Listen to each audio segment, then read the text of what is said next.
Bulletin में सबसे पहले आपको बताएंगे 27वीं आईनी तरमीम का बिल 7 नवंबर को सेनेट में पेश किया जाएगा। जराए का कहना है कि 27वीं आईनी तरमीम का बिल आइंदा हफ्ते मंजूर किया जाएगा। सेनेट और कौमी असम्बली की कायमा कमेटियां इजलास में बिल का जायजा लेंगी। कौमी असम्बली का इजलास कल शाम 5 बजे पार्लियामेंट हाउस में होगा। कल पार्लियामेंट हाउस के अहाते में गैर मुतल्लिका अफराद का दाखिला ममनू होगा।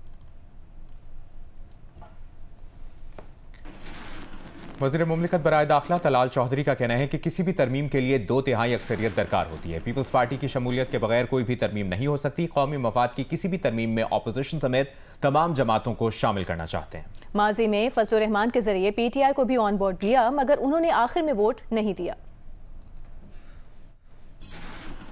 पार्लियामेंट तो किसी वक्त भी कोई बिल या कोई लेजिस्लेशन कर सकती है और ये लेजिस्लेशन बड़ी देर से अंडर डिस्कशन है और ये बहुत सारी पार्टियां इंटरनली इसको डिस्कस कर रही हैं। तो जब भी कंसेंसस होगा उस वक्त उसे पेश कर दिया जाएगा।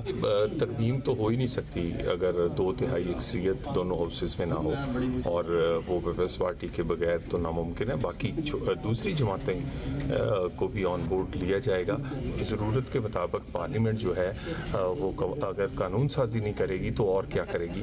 और ये कानून साजी जो है ये कोई पर्सन स्पेसिफिक नहीं है, ये कोई कोई हालात के स्पेसिफिक नहीं है, किसी जमात की स्पेसिफिक नहीं है।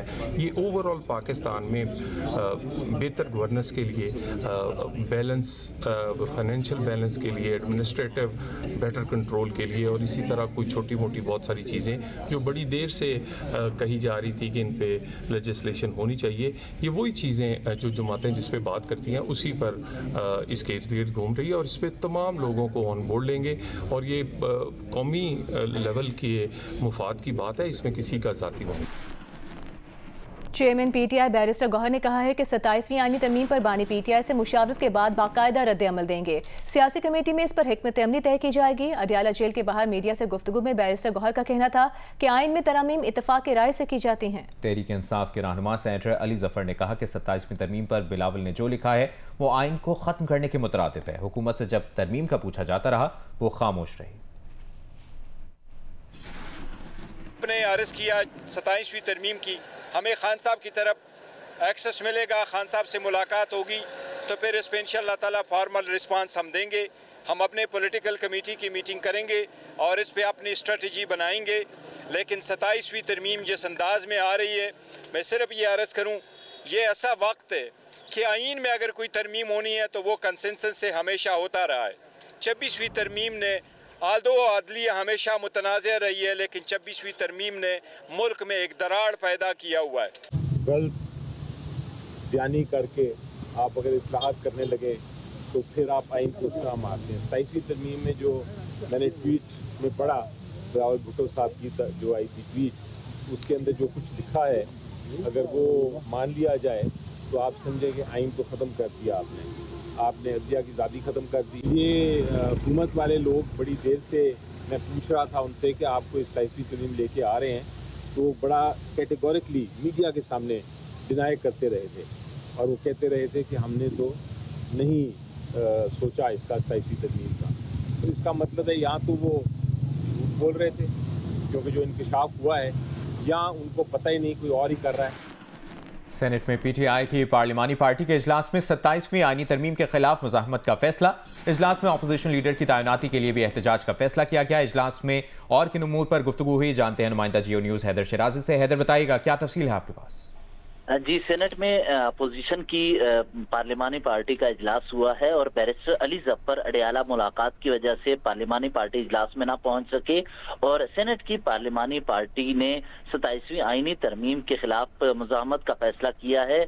और ओन अब्बास पप्पी ने जियो न्यूज से गुफ्तगू करते हुए कहा कि पार्लिमानी पार्टी इजलास में 27वीं आईनी तरमीम NSC अवार्ड और अपोजिशन लीडर तयनाती पर बात हुई है। उन्होंने कहा कि अपोजिशन लीडर तयनाती के हवाले से PTI अरकान सेनेट इजलास में एहतजाज करेंगे और उन्होंने एक नुक्ता उठाया कि बलूचिस्तान अवामी पार्टी अपोजिशन बेंचों पर कैसे है जबकि दूसरी जानिब उसे वजारतें भी दी गई हैं। अपोजिशन की जानिब से सेनेट में अपोजिशन बेंचेस की तादाद पर सवालात उठाने का फैसला किया है और इजलास में ओन अब्बास बप्पी और आजम सवाती समेत सेनेटर्स शरीक हुए। जी हैदर हमारे साथ ही मौजूद रहेगा। ये कहाँ मुलाकात हुई है उसके बारे में भी आपसे बात करेंगे। वज़ीर आला खैबर पख्तूनख्वा सुहेल आफरीदी पहुंचे हैं महमूद अचकज़ई के घर और 27वीं आईनी तरमीम और सूबाई खुदमुख्तारी पर असरात जो होंगे वो ज़ेर बहस आए हैं। इस मुलाकात में सेनेट में नामजद अपोजिशन लीडर अलामा नासिर अब्बास भी मौजूद थे। क्या मुशावरत हुई इस मुलाकात में हैदर? जी, अपोजिशन इत्तेहाद के सरबराह महमूद खान अचकज़ई जिन्हें अपोजिशन लीडर कौमी असम्बली नामजद किया गया है, वो और अपोजिशन लीडर सेनेट अलामा नासिर अब्बास से मुलाकात के लिए वज़ीर आला खैबर पख्तूनख्वा सुहेल खान आफरीदी महमूद खान अचकज़ई की रहायशगाह पहुंचे, जहां जुनेद अकबर, इसके अलावा आतिफ खान, अखुनज़ादा हुसैन यूसुफज़ई और बानी पीटीआई के वकील खालिद यूसुफ चौधरी भी मौजूद थे। इस दौरान कौमी और सियासी अमूर पर मुशावरत की गई और खैबर पख्तूनख्वा में फौजी ऑपरेशन और खैबर पख्तूनख्वा की आवाम को दरपेश मसाइल पर बातचीत की गई और इस तर्जमान तहरीक तहफ़्फ़ुज़ आईन पाकिस्तान के मुताबिक 27वीं आईनी तरमीम और इसकी सूबाई खुदमुख्तारी पर असरात पर बातचीत की गई और NFC में साबका फाटा के रखे गए इजाफी हिस्से के वादे से मुतल्लिक बात की गई कि इसका वादा पूरा न किया गया और कुरम में क़याम अमन के हवाले से बातचीत समेत NFC अवार्ड को छेड़खानी करने के हवाले से बताया गया कि ये कौमी वादत के खिलाफ ये तमाम अमूर ज़ेर गौर आए इस मुलाकात में। बहुत शुक्रिया आपका हैदर शराजी तफसील के लिए। पीपल्स पार्टी के रहनुमा नासिर हुसैन शाह का कहना है कि 27वीं तरमीम में किसी गलत शिक की हिमायत नहीं की जाएगी। मुल्क और सूबों के खिलाफ कोई भी बात काबिल कबूल नहीं होगी। 27वीं आईनी तरमीम से मुतालिक फैसला सेंट्रल एग्जीक्यूटिव कमेटी में होगा।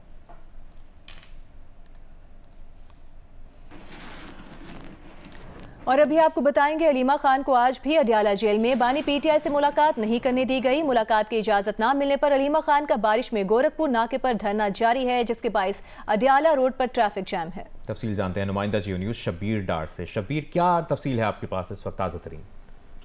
जी, बानी पीटीआई के फैमिली में से सिर्फ 2 लोगों को आज मुलाकात दी गई है, जिसमें बानी पीटीआई की बहन उज़मा खान और बुशरा बीबी की भाभी महरुन्निसा शामिल है और अलीमा खान, नौरीन नियाजी और दीगर जो पीटीआई के रहनुमा है बैरिस्टर गौहर खान, सलमान अकम राजा, सेनेटर अली जफर नियाजुल्लाह नियाजी, किसी रहनुमा को मुलाकात की इजाजत नहीं दी गई। मुलाकात न देने पर अलीमा खान ने नौरीन नियाजी के हमरा गोरखपुर नाके पर धरना दिया और चूंकि इस्लामाबाद रावलपिंडी का मौसम भी आज खराब है, शदीद बारिश के दौरान वो धरने पर बैठी रही और जिसकी वजह से ट्रैफिक भी जैम थी। लेकिन अब उज़मा खान की मुलाकात खत्म हुई है बानी पीटीआई से। उज़मा खान जब बाहर आई तो वो अलीमा खान और नौरीन नियाजी के पास आई हैं, उनकी अब मुलाकात जारी है। अलीमा खान ने धरना खत्म किया है, अब तीनों बहनों की आपस में मुलाकात जारी है और इम्कान है कि मीडिया से गुफ्तगू के बाद तीनों बहनें यहाँ से रवाना हो जाएंगी। शुक्रिया आपका शब्बीर डार इस तफसील के लिए।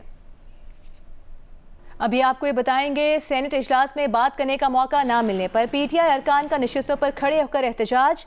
क्या सूरत हाल पैदा हुई फ्लोर पर, बात करेंगे इस बारे में नुमाइंदा जियो न्यूज नौशीन यूसुफ से। नौशीन, बताइएगा क्या हुआ फ्लोर पर? जी बिल्कुल, आज जब सेनेट में वक्फे सवाल खत्म हुआ और रिपोर्ट पेश होने लगी और कानून जो बाकी एजेंडा था उसको लिया गया प्रिजाइडिंग ऑफिसर मंजूर काकड़ की जाने से, तो पीटीआई सेनेटर्स ने एहतजाज शुरू कर दिया, जिसमें मंजूर काकड़ ने कहा कि मैं आप सबको बात करने का मौका दूंगा, लेकिन उससे पहले हम एजेंडा जो है उसको मुकम्मल कर लें। जिस पर पीटीआई के अरकान जो थे वो अपनी नशिस्तों पर खड़े हो गए, उन्होंने एजेंडे की कॉपियां जो थी वो फाड़ के हवा में उड़ा दी और उन्होंने नारेबाजी करना शुरू कर दी, जिसके बाद पीटीआई सेनेटर जो है वो चेयरमैन डायस के पास पहुंच गए और सेनेटर सैफुल आबदोर ने सेक्रेटरी सेनेट का जो माइक खोलकर उस पर भी नारे लगाने शुरू कर दिए, जिसके बाद इस वक्त ऐवान के अंदर पीटीआई जो सेनेटर्स हैं उनका एहतजाज जो है वो जारी है। जी बहुत शुक्रिया आपका नौशीन यूसुफ, आपने अपडेट किया। ऑर्डर नंबर न्यूयॉर्क का मेयर कौन होगा? मेयर के इलेक्शन के लिए पोलिंग जारी है। वोटिंग मकामी वक्त के मुताबिक सुबह 6 बजे से रात 9 बजे तक जारी रहेगी। इलेक्शन में मुसलमान उम्मीदवार जोहरान ममदानी का मुकाबला न्यूयॉर्क के साबिक गवर्नर एंड्रयू कोमो और रिपब्लिकन हरीफ कर्टिस सिल्वा से है। इलेक्शन में वोटर्स का जोश खरोश कैसा है, इस पर बात करेंगे अमेरिका में मौजूद नुमाइंदा जियो न्यूज अजीम एम मियां से। अजीम एम मियां, बताइएगा कैसा जोश खरोश है वोटर्स में, खासतौर पर क्या जज्बात हैं जोहरान ममदानी को लेकर? जी, वोटर्स के जोशो खरोश का इससे अंदाजा हो सकता है कि इन तारीखी या न्यूयॉर्क के तारीख साज इलेक्शंस में अब तक अर्ली वोटिंग में तकरीबन 7 लाख वोट जो हैं ऑलरेडी कास्ट हो चुके हैं, क्योंकि यहाँ अर्ली वोटिंग का भी जो है निज़ाम मौजूद है, जो कल बंद हुए थे और उससे आज जो है आज पोलिंग फाइनल पोलिंग है। उस पोलिंग में भी अभी तक जो है वो वोटिंग का सिलसिला जो है वो शुरू सुबह से हो चुका है और ये तारीख साज इलेक्शन इसलिए हैं कि सदर ट्रंप जो है, अमरीकी सदर जो है, वो बराह रास्त इसमें जो है एक पार्टी बन गए हैं, क्योंकि उन्होंने अपने रिपब्लिकन कर्टिस सिल्वा जो है उसको एंडोर्स करने की बजाय उन्होंने गवर्नर कोमो को, जो इंडिपेंडेंट हैं और डेमोक्रेट थे और पिछली मियाद में उनके साथ बाकायदा बतौर गवर्नर उनकी महादाराई रही है, उन्होंने उसको एंडोर्स किया है ताकि किसी न किसी तरह से ममदानी का जो रास्ता है वो इलेक्शन में रोका जा सके, क्योंकि ममदानी जो है वो डबल डिजिट के साथ इस वक्त कोमो के खिलाफ लीड कर रहे हैं। तो प्रैक्टिकली मैदान में जो है कर्टिस सिल्वा नहीं है, कोमो जो है। बहुत शुक्रिया आपका अजीम एम मियां, आपने अपडेट किया। नसीराबाद में खटन पुलिस थाने पर नामालूम अफराद का हमला, पुलिस एहलकारों को यरगमाल बनाकर रिकॉर्ड और दीगर सामान चला दिया। मुलजिमान सरकारी असलहा भी साथ ले गए। पुलिस हुकाम के मुताबिक हमले में कोई जानी नुकसान नहीं हुआ। मुलजिमान की गिरफ्तारी के लिए इलाके की नाकाबंदी कर दी गई है। मुजफ्फराबाद में कश्मीर यूनिवर्सिटी के कैंपस के बाहर 2 तलबा ग्रुपों में तसादुम हुआ। फायरिंग के बाद भगदड़ मचने से 2 तलबा जख्मी हो गए। मुतासरा तलबा ने वाक़े पर शदीद एहतजाज किया, पुलिस की वैन पर पथराव करके शीशे तोड़ दिए। इस बारे में भी आपको अपडेट करेंगे। आपको इस वक्त ये बताते हैं, अपडेट करते हैं कि बाबूसर टॉप पर शदीद बर्फबारी के बायस मुसाफिर गाड़ियां फंस गई हैं। बर्फबारी के बायस बाबूसर झलकर रोड मुकम्मल तौर पर बंद है। बाबूसर टॉप पर 12 से ज़ायद गाड़ियां फंस गई हैं। ज़िले इंतजामिया के मुताबिक रेस्क्यू और दियामिर पुलिस की टीमें बाबूसर टॉप रवाना कर दी गई हैं। अमेरिका के साबिक नायब सदर डिक चेनी 84 बरस की उम्र में इंतकाल कर गए हैं। अमेरिकी मीडिया के मुताबिक डिक चेनी तवील अरसे से दिल के आर्जे में मुब्तला थे। डिक चेनी 2001 से 2009 तक अमेरिका के नायब सदर रहे। आर्ट्स काउंसिल कराची में जारी 39 रोज़ा वर्ल्ड कल्चर फेस्टिवल में जहां मुख्तलिफ सकाफतों की झलकियां हैं, तो वहीं फ़लस्तीन के गमों को भी नहीं भुलाया गया। फ़लस्तीन शॉर्ट फिल्म देखकर हाजरीन आबदीदा हो गए। तफसील बता रहे हैं नुमाइंदा जियो न्यूज़ वलीद अहमद। आलमी सकाफती मेले में दुनिया भर की सकाफतों के रंग तो नज़र आ रहे हैं, लेकिन वहीं जहां फ़लस्तीन में जुल्म और जबर है उसे भी हाईलाइट किया जा रहा है, उस पर भी बात की जा रही है। अब से कुछ देर कबल आर्ट्स काउंसिल कराची के ऑडिटोरियम 2 में फ़लस्तीन के हवाले से बिटवीन टू वर्ड्स के नाम से एक शॉर्ट फिल्म दिखाई गई। जब लोगों ने वो फिल्म देखी, फ़लस्तीन में होने वाले जुल्म व सितम को देखा, तो लोग रोते हुए ऑडिटोरियम से बाहर आए हैं। कुछ लोगों से हम बात करते हैं। हम जो इंसान हैं, हमारे दिल बहुत नर्म है नेचुरली, लेकिन आम इंसान जो है वो रोता है। लेकिन जो इंसान पावरफुल है उसे कोई फ़र्क नहीं पड़ता, क्योंकि उसकी वजह से ये हो रहा है ना। तो जब हम मूवीज़ देखते हैं और जब इन हालात की जो एक्चुअली दुनिया में हो रहे हैं, हम इन्हें अपनी आंखों से तो नहीं देखते हैं, हम उसको स्क्रीन पर ही देख रहे होते हैं। तो इस तरह वी कनेक्ट, हम उन चीज़ों को देख के महसूस कर सकते हैं कि क्या हो रहा है दुनिया में। They have our biggest support in Norway. We really wish them well and that they get peace soon.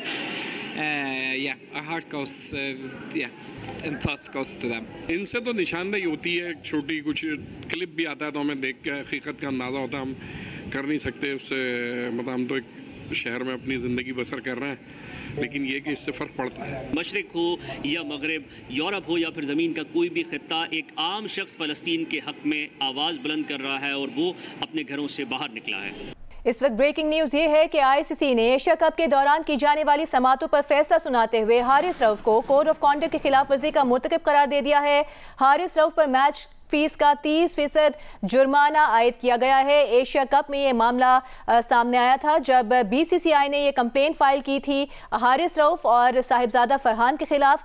Match में जो जेस्चर्स किए गए थे हारिस रऊफ की जानिब से, उस पर फैसला सुनाते हुए आईसीसी ने हारिस रऊफ को कोड ऑफ कॉन्डक्ट की खिलाफ वर्जी का मुर्तकब करार दिया है और हारिस रऊफ पर मैच फीस का 30% जुर्माना आयद कर दिया गया है। आईसीसी ने एशिया कप के दौरान की जाने वाली समातों की सजाएं सुना दी हैं।